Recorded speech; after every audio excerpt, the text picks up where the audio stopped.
Rathyatra special episode 3 में आप सबको स्वागत है। आज मैं आपके साथ शेयर करूंगी जगन्नाथ जी का 2 पसंदीदा मिठाई जो कि 56 भोग के साथ साथ राजभोग में भी भगवान जी को चढ़ाया जाता है। वो है सरपुड़ी एंड रसावड़ी। तो सुनने में थोड़ा सिमिलरिटीज है दोनों में, लेकिन दोनों का बनाने का प्रोसीजर बिल्कुल अलग है और टेस्ट भी दोनों का अलग है। तो ये दोनों मिठाई भगवान जी को बहुत ही पसंद है और दोनों मिठाई बिल्कुल कम्प्लीटली दूध से ही बनता है। माणिकपटना एक गांव है उड़ीसा का, जहाँ से आज भी जगन्नाथ जी के प्रसाद के लिए दूध एंड दही आता है। इसके पीछे भी एक कहानी है। तो 12th सेंचुरी में अनंत बर्मन चोडगंग जो राजा थे, उन्होंने जगन्नाथ जी के लिए पुरी में जगन्नाथ मंदिर बनाया था। तो उस टाइम में माणिका नाम का एक ग्वालन थी, वो एक ग्वाला फैमिली का बहू थी। माणिका अपने लाइफ में खुश नहीं थी क्योंकि उसको बच्चा नहीं होता था, जिसकी वजह से उसके शासन ससुर जी उसको बहुत टॉर्चर करते थे। इस सब की वजह से उसके सास ससुर जी चाहते थे कि उसके बेटे का दूसरी शादी हो जाए, लेकिन माणिका और उसका हस्बैंड ये नहीं चाहते थे। तो इसलिए दोनों ने अपना घर छोड़ के दूसरी जगह जाके रहते थे। माणिका हस्बैंड और माणिका दोनों 2 गाय रखे थे, जिससे बहुत दूध निकलता था। वो दूध से वो दही बनाते थे और छाछ बना के बेचते थे। तो उस टाइम का ये कहानी है और दोनों ही जगन्नाथ जी का बहुत बड़े भक्त थे। तो उस टाइम में क्या हुआ कि उस टाइम में जो चोडगंग देव राजा थे, उनको एक युद्ध में जाना पड़ा। युद्ध को जाने से पहले राजा चोडगंग देव ने मंदिर जाके जगन्नाथ और बलभद्र जी को रिक्वेस्ट किया था कि आप दोनों भी मेरे साथ युद्ध में आएगा। तो भक्त का मान रखने के लिए जगन्नाथ और बलभद्र दोनों वो युद्ध में गए थे। जगन्नाथ जी एक काले घोड़े के ऊपर और बलभद्र जी एक सफेद घोड़े के ऊपर बैठकर दोनों गए थे। उस टाइम पे राजा और उनके जो आदमी लोग थे वो पीछे आ रहे थे। उस टाइम में गर्मी का दिन था, तो बहुत गर्मी हो रहा था। तो जगन्नाथ जी ने माणिकों को छाछ मांगा था पीने के लिए। तो माणिक ने उनको बहुत प्यार से छाछ पीने के लिए दिया था। और जब माणिक का हस्बैंड और माणिक दोनों उनको पैसा मांगा बदले में, तो जगन्नाथ जी ने बोला कि मेरे पास पैसा नहीं है। उंगली में जो उन्होंने रिंग पहना था, तो उसको निकाल के उन्होंने दिया था कि मेरे पास तो पैसा नहीं है, तुम ये रिंग रख लो, पीछे मेरे राजा आ रहे हैं, तो उनको ये रिंग दिखाना, वो तुझे पैसा दे देंगे। तो ये कहकर जगन्नाथ और बलभद्र जी वहां से चले गए थे। बाद में जब राजा आए, तो माणिक और उसके हस्बैंड ने सामने आकर राजा जी को प्रणाम किया और उनको वो मुद्रिका दिखाई कि 2 आदमी आए थे आपके, उन्होंने छाछ पिया था और बोला था कि आपसे पैसा लेने के लिए। तो राजा जी ने जब उस मुद्रिका को देखा, वो मुद्रिका देखते ही पहचान गए कि जगन्नाथ जी का मुद्रिका है, क्योंकि वो मुद्रिका राजा जी ने खुद जगन्नाथ जी को भेंट में दिया था। वो मुद्रिका जब राजा जी ने माणिक के हाथ में देखा, राजा जी को पता चल गया कि जगन्नाथ और बलभद्र दोनों आए थे। वो बहुत खुश हो गए और माणिकों को बहुत ही प्रेस किया कि तू बहुत भाग्यवान है कि तूने स्वयं जगन्नाथ जी का दर्शन किया और उनको छाछ पीने के लिए दिया, तो बहुत भाग्यवान है, ऐसा बोला उनको। और वो जो गांव था, वो गांव उसके नाम पर कर दिया और उसके नाम पर वो गांव का नाम माणिकपटना बन गया। पटना मतलब गांव। और उस दिन से महाराज ने माणिक और उसके हस्बैंड को बोला कि तो तुम दोनों आज से दूध और दही मंदिर को भेजोगे और तुम्हारे दूध और दही से ही जगन्नाथ जी को प्रसाद लगेगा। आज तक वही माणिकपटना से दूध और दही जगन्नाथ जी के लिए आता है और वही दूध से ही सारी मिठाई बनता है। तो यही था कहानी दही और दूध का, जो जगन्नाथ मंदिर में प्रसाद लगता है। वो सारे भोग से आज मैं बनाऊंगी 2 मिठाई जो कि जगन्नाथ जी का बहुत पसंदीदा मिठाई है। एक है सरपुड़ी और रसावड़ी। तो कैसे बनता है, तो चलिए देखते हैं। अगर आपको आज की जगन्नाथ जी की पसंदीदा मिठाई अच्छी लगेगी तो अपने फ्रेंड्स एंड फैमिली के साथ जरूर शेयर कीजिएगा। जैसे आप सबको पता है कि रथ यात्रा आ रहा है, तो रथ यात्रा में इसको बनाकर जगन्नाथ जी को भोग जरूर लगाइएगा। तो चलिए फिर बनाते हैं सरपुड़ी एंड रसावड़ी। पहले हम सरपुड़ी को बैठा देंगे। सरपुड़ी बनाने के लिए आज मुझे एक नॉनस्टिक पैन का यूज करना पड़ेगा, क्योंकि मेरे पास मिट्टी का कढ़ाई नहीं है, जिसके लिए मैंने यहाँ पे एक नॉनस्टिक पैन यूज किया है। इसमें मैं डाल दूंगी 1/2 लीटर मिल्क। हमेशा फुल क्रीम वाला मिल्क लीजिएगा, उससे बहुत ही अच्छा सरपुड़ी बनता है। तो मैंने यहाँ पे फुल क्रीम वाला 1/2 लीटर दूध लिया है। अब इसमें हमें कुछ नहीं डालना है, बस मिल्क को हमें रिड्यूस करना है। जब तक कंप्लीट मिल्क रिड्यूस होके क्रीम नहीं बन जाता, तब तक हम इसे लो फ्लेम पर बैठा देंगे। ये 1 घंटा से 1.5 घंटा लगता है। अब इसको हम 1 से 1.5 घंटा के लिए इसे लो फ्लेम पर ही छोड़ देंगे। तो देखिए, सरपुड़ी के लिए हमने जो दूध बैठाया था उसमें अभी उबाल आ रहा है। तो ऐसे ही लो फ्लेम पर ही हम इसको 1 घंटा से 1.5 घंटा के लिए छोड़ देंगे। उसमें बिल्कुल भी हाथ मत लगाइएगा, ना स्पून ना स्पैचुला कुछ भी मत लगाइएगा, ऐसे ही उसको छोड़ दीजिएगा। दूध ऐसे ही रिड्यूस होकर मलाई बन जाएगा और दोनों तरफ उसका मलाई का एक लेयर बन जाएगा, जिसे हम उड़िया में सर बोलते हैं। तो ऊपर का सर और नीचे का सर बैठता जाएगा और बीच में मलाई बनता जाएगा। ऐसे ही सरपुड़ी बनता है। तो जब तक ये बन रहा है, चलिए हम रसावली बनाते हैं। तो रसावली बनाने के लिए मैंने यहाँ पे 2 जगह में दूध लिया है। एक मिट्टी के पात्र में लिया है और एक कढ़ाई में लिया है। कढ़ाई में जो दूध हमने लिया है, इसको फाड़ के हम छेना बनाएंगे और इसमें जो मैंने दूध लिया है, इसमें हम रसावली को बनाएंगे। तो इससे क्या होता है कि मिट्टी का जो ऑथेंटिक फ्लेवर है वो रसावली में आएगा। तो चलिए पहले हम दूध को फाड़ के उसका छेना बना लेते हैं। तो इस कढ़ाई को मैं गैस में बैठा दूंगी। तो यहाँ पे मैंने 1.5 लीटर फुल क्रीम मिल्क लिया है। तो जब भी आप छेना बनाए, हमेशा फुल क्रीम मिल्क ही लीजिएगा। उससे क्या होता है कि सॉफ्ट छेना बनता है और उसके साथ साथ ज्यादा अमाउंट का छेना बनता है compare to other tone milks. तो अब हम दूध में एक अच्छा सा बॉईल आने के लिए छोड़ देंगे। तो जब तक दूध में उबाल आ रहा है, चलिए हम नींबू को रेडी कर लेते हैं। तो आज मैं नींबू से ही दूध को फाड़ूंगी, क्योंकि आज मैं भगवान जी को प्रसाद लगाऊंगी। मंदिर में विनेगर यूज नहीं होता है, इसलिए मैं नींबू यूज करूंगी। तो यहाँ पे मैंने 1.5 लीटर दूध के लिए 2 नींबू लिया है। देखते हैं कितना नींबू लगता है। नींबू या फिर विनेगर का अमाउंट वो दूध के क्वालिटी के ऊपर डिपेंड करता है। अगर आपका दूध बहुत ही अच्छा क्वालिटी का है तो उसमें थोड़ा ज्यादा नींबू या फिर विनेगर लगता है। अगर आपका दूध थोड़ा लो क्वालिटी का है तो कम नींबू या फिर कम विनेगर से बन जाता है। तो दूध में हम ऐसे डायरेक्ट नींबू का रस डाल के दूध को नहीं फाड़ेंगे। अगर आप इस डायरेक्ट नींबू का रस दूध में डाल देंगे तो दूध तो फट जाएगा, लेकिन उसका जो छेना बनेगा वो हार्ड बनेगा। इसलिए जितना अमाउंट का आप नींबू का रस लेंगे, उतना पानी इसमें ऐड करके इसको डाइल्यूट कर लीजिएगा। फिर उसके बाद उसको दूध में डाल के दूध को फाड़िएगा। अगर आप विनेगर डाल के दूध को फाड़ते हैं तो जितना विनेगर लेंगे उतना सेम अमाउंट का पानी उसमें ऐड करके उसको डाइल्यूट कर लीजिएगा। फिर उसके बाद उसको दूध में डाल के दूध को फाड़िएगा। इसलिए जितना नींबू का रस मैंने लिया है, उतना ही पानी इसमें मैं ऐड कर दूंगी। तो इसमें लगभग 2 से 3 टेबलस्पून नींबू का रस है, तो इसलिए मैं इसमें 2 से 3 टेबलस्पून पानी ऐड कर दूंगी।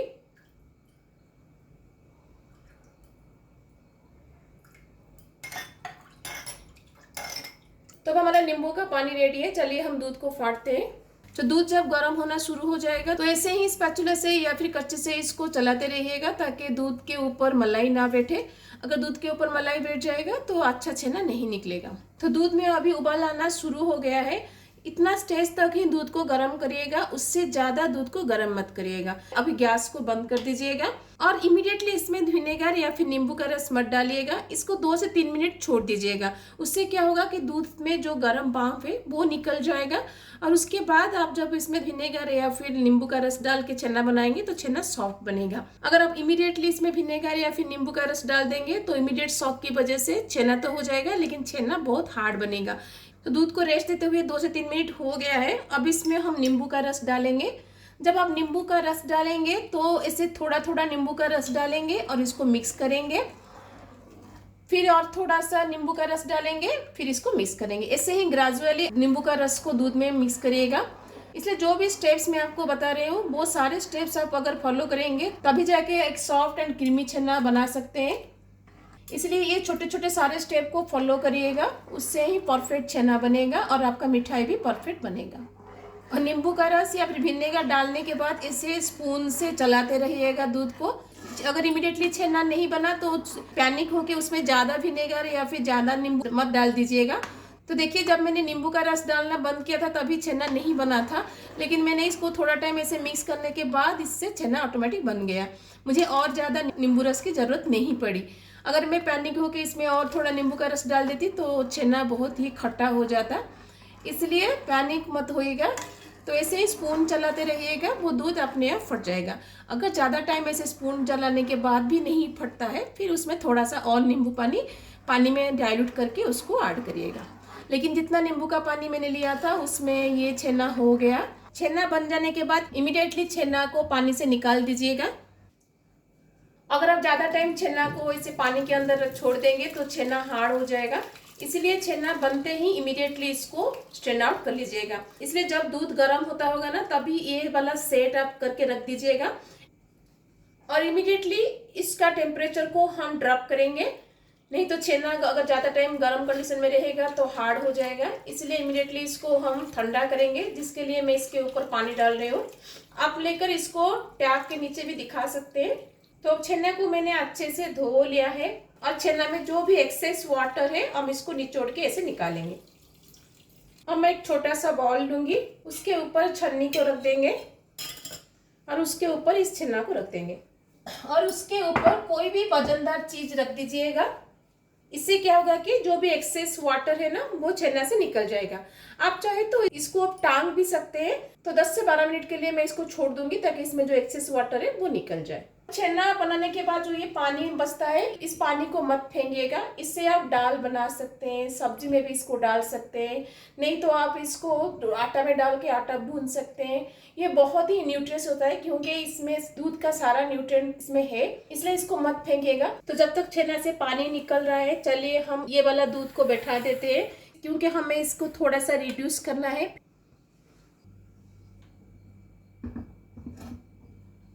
तो मैंने यहाँ पे 1 लीटर फुल क्रीम दूध लिया है। तो पहले इस दूध को हम हाफ रिड्यूस करेंगे, फिर उसके बाद इसमें रसावली डालकर इसको थोड़ा और रिड्यूस करेंगे। तो जब तक ये रिड्यूस हो रहा है तो चलिए अब हम छेना को रेडी करते हैं।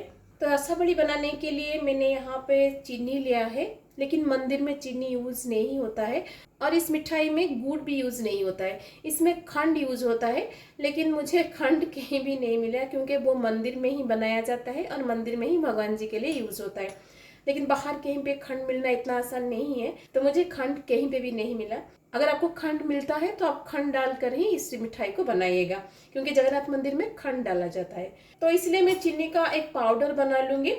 तो इस चीनी के साथ मैं यहाँ पे डाल दूंगी 2 बड़ी इलायची। जैसे मैंने आपको कहा था जगन्नाथ मंदिर में छोटी इलायची का यूज नहीं होता है। और उसके साथ छोटा सा टुकड़ा कपूर, जैसे मैंने आपको दूसरे रेसिपी में पहले 2 एपिसोड में दिखाया है, जगन्नाथ मंदिर में जगन्नाथ जी के हर एक महाप्रसाद में थोड़ा सा कपूर डलता है। तो यहाँ पे भी हम छोटा सा टुकड़ा कपूर डाल देंगे। तो इन सब का हम एक फाइन पाउडर बनाएंगे। तो देखिए मैंने इसका एक पाउडर बना दिया है। हम इसको छेना में डालेंगे और दूध में भी डालेंगे, इसलिए मैंने इसका पाउडर बना दिया। छेने को रेस्ट देते हुए 10 मिनट हो गया है। अब इसके ऊपर से हम हेमदस्ता को निकाल देंगे।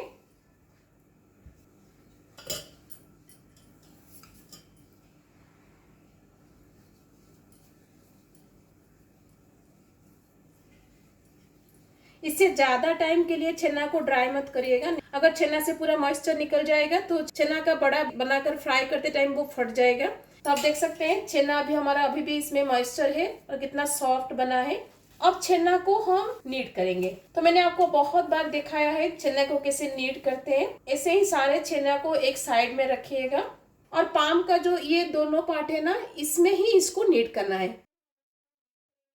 और एक साइड से नीचे से ऊपर हम इसको ऐसे लेंगे, थोड़ा थोड़ा करके ऐसे प्रेस कर करके एक साइड से दूसरे साइड को हम लेंगे। जैसे हम सिलबट्टे में बांटते हैं ना, ऐसे ही हम करेंगे। तो ऐसे ही हम सारे छेना को नीड कर लेंगे। तो देखिए मैंने एक साइड से इसको नीड करके दूसरे साइड को ले लिया है। अब प्लेट को ऐसे हम फिर से घुमा लेंगे और फिर से वही सेम प्रोसीजर हम रिपीट करेंगे। देखिए मैंने इसको सेकेंड टाइम भी कर लिया है और एक बार हम इसको ऐसे ही नीड करेंगे। तो आप देख सकते हैं पहले जितना क्रम्बल था अभी कितना थोड़ा सा सॉफ्ट हो गया है। तो एक बार फिर से हम इसको ऐसे ही नीड करेंगे। तो देखिए अभी मैंने इसको 3 बार मैंने नीड कर लिया है। आप देख सकते हैं अभी ये कितना सॉफ्ट हो गया है, पहले कितना क्रम्बल था। 3 से 4 मिनट हो गया इसको नीड करते हुए। अभी आप देख सकते हैं 3 से 4 मिनट हुआ है। अब से छेना प्लेट को छोड़ रहा है, जो कि एक सिंबल है छेना का अच्छे से नीड होने का।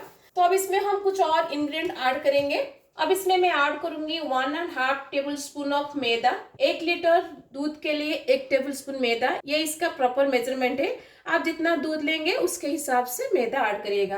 तो मैंने आज 1.5 लीटर लिया है, इसलिए मैं इसमें 1.5 टेबल स्पून मैदा डाल दूंगी, उससे ज्यादा मत डालिएगा। और उसके साथ हमने जो चीनी का पाउडर बनाया है ना, वो पाउडर से 1 टेबल स्पून पाउडर मैं इसमें डाल दूंगी। अब इन सबको हम छेना में मिक्स कर देंगे और छेना को और 3 से 4 मिनट के लिए नीड करेंगे। जब आपका छेना अच्छे से नीड हो जाएगा ना, ऐसे ही प्लेट को छोड़ देगा। तो इसका मतलब है हमारा छेना अच्छे से नीड हो गया है। ऑल टोटल मैंने इसको 8 से 10 मिनट के लिए नीड किया है। तो इसको मैं और एक प्लेट में निकाल दूंगी और इसका छोटा छोटा पीस हम काटेंगे।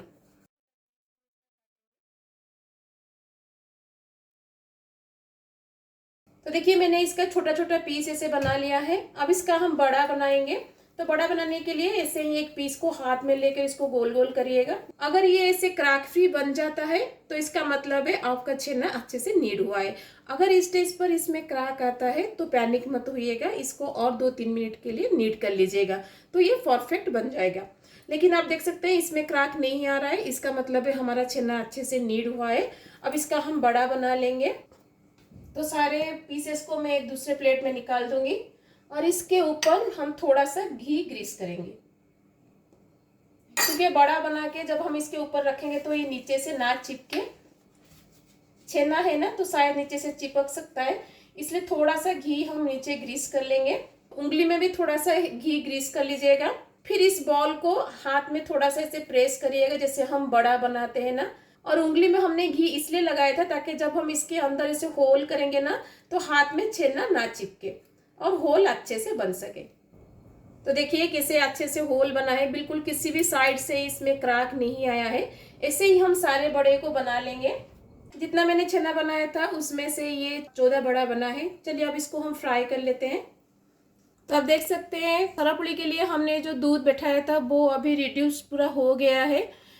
तो इसको बैठाते हुए 1 से 1.5 घंटा हो गया है। अब मैं इसको अगर साइड करती हूँ तो दूध बाहर नहीं आता है। अगर ऐसे दूध बाहर नहीं आएगा इसका मतलब है अंदर दूध क्रीम में कन्वर्ट हो गया है।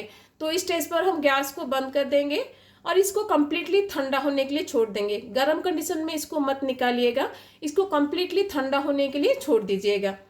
तो जब तक ये ठंडा हो रहा है चलिए हम रसावली को फ्राई करते हैं। मंदिर में रसावली का ये जो बड़ा है उसको घी में फ्राई किया जाता है। आप चाहे तो इसको तेल में भी फ्राई कर सकते हैं, लेकिन जैसे मैंने कहा हम जगन्नाथ के मंदिर के प्रसाद जैसा बनाएंगे इसलिए मैं घी में इसको आज फ्राई करूंगी। तो घी को ज़्यादा गर्म मत करिएगा, क्योंकि अगर घी को आप ज़्यादा गर्म कर देंगे तो घी तो जल ही जाएगा, उसके साथ साथ रसावली का बड़ा जो है वो भी जल जाएगा। इसलिए हम एक छोटा सा टुकड़ा रसावली का डालेंगे इसके अंदर। अगर ऐसे थोड़ा थोड़ा करके बबल ऊपर आएगा इसका मतलब है घी का टेम्परेचर परफेक्ट है।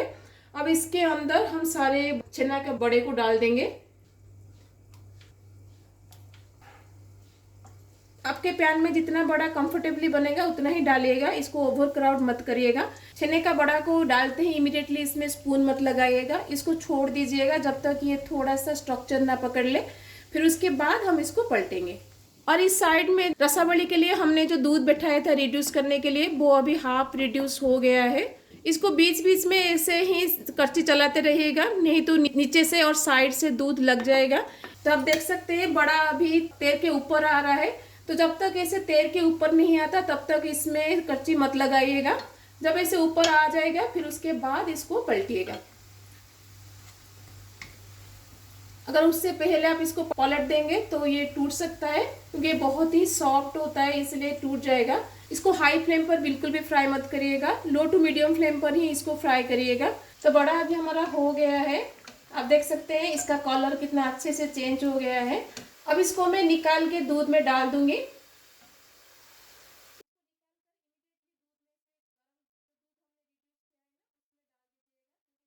इन सबको दूध में हम थोड़ा सा डीप कर लेंगे और बाकी का जो बड़ा है उसको मैं फ्राई कर लूंगी। गैस के फ्लेम को यहाँ पे लो रखिएगा क्योंकि घी ऑलरेडी हमारा गर्म है। अब दूध में हम डाल देंगे चीनी, इसको हमने पाउडर करके रखा था ना कर्पूर और बड़ी इलायची के साथ, उसमें से हम 4 टेबलस्पून इसमें डाल देंगे। अगर आपको ज़्यादा मीठा चाहिए तो आप ज़्यादा डालिएगा, लेकिन मैं 4 टेबलस्पून इसलिए डाली हूँ क्योंकि जो दूध हमने रिड्यूस किया है ना वो रिड्यूस हो जाने के बाद थोड़ा मीठा हो जाता है, इसलिए ज़्यादा चीनी की ज़रूरत नहीं पड़ती है। अगर आपको ज़्यादा चीनी की ज़रूरत है तो आप इसमें ज़्यादा चीनी डाल सकते हैं। अब चीनी को दूध में हम अच्छे से मिक्स कर देंगे। तो चीनी को छेना का बड़ा डालने से पहले डाल देना चाहिए था, लेकिन मैं भूल गई थी।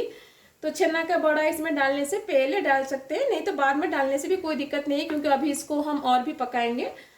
दूसरा भी छेना का बड़ा भी हमारा हो गया है, इसको भी हम दूध में डाल देंगे।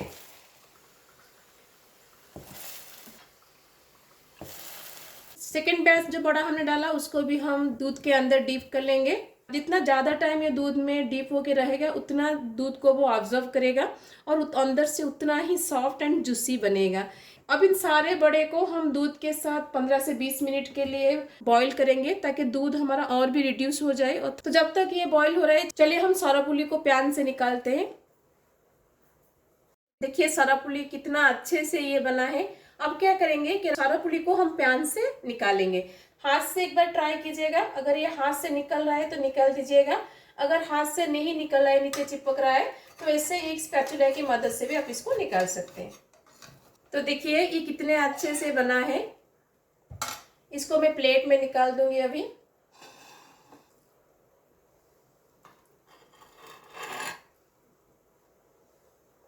तो देखिए कितने अच्छे से बना है। चलिए इसको हम पहले जगन्नाथ जी को प्रसाद लगा देंगे, फिर मैं आपको दिखाती हूँ। आप चाहे तो इसके ऊपर वो जो चीनी का पाउडर हमने बनाया था ना, उसको भी डाल के खा सकते हैं, वो भी बहुत ही टेस्टी लगेगा। इसमें चीनी वगैरह कुछ डलता नहीं है। अगर आपको मीठा चाहिए तो आप इसमें थोड़ा सा वो जो चीनी पाउडर हमने बनाया था ना रसावली के लिए, वो पाउडर इसमें थोड़ा सा स्प्रिंकल करके भी आप खा सकते हैं, उसमें बहुत ही टेस्टी लगता है। लेकिन भगवान जी को जो प्रसाद लगता है उसमें कोई भी चीनी वगैरह नहीं डलता है। ऐसे ही जैसे मैंने आपको सिंपल दिखाया ऐसे ही सिंपल बना के भगवान जी को प्रसाद लगाया जाता है। तो हमारा सौरापुली रेडी है।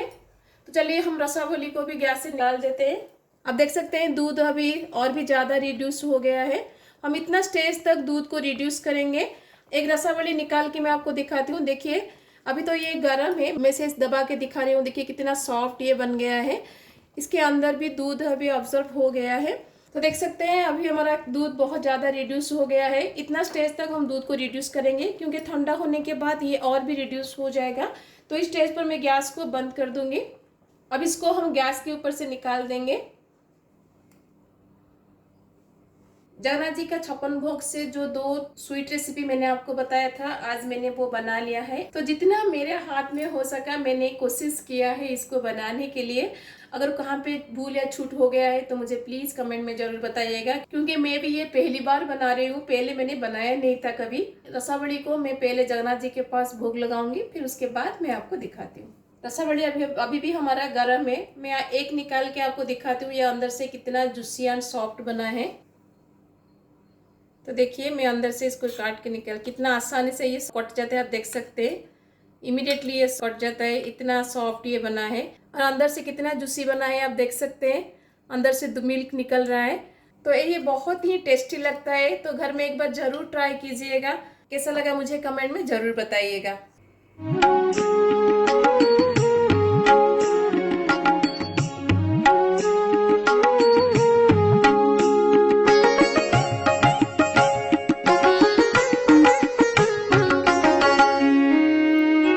प्रसाद को मैंने भगवान जगन्नाथ जी के पास भोग लगा दिया है।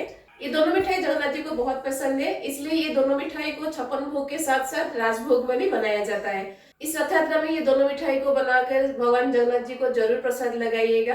और टेस्ट वाइज ये दोनों तो बहुत ही टेस्टी है। जैसे आपने देखा ये कम्प्लीटली दूध से बनता है, इसलिए ये दोनों मिठाई बहुत ही रिच एंड टेस्टी है। तो इस रथ यात्रा में इसे जरूर ट्राई कीजिएगा।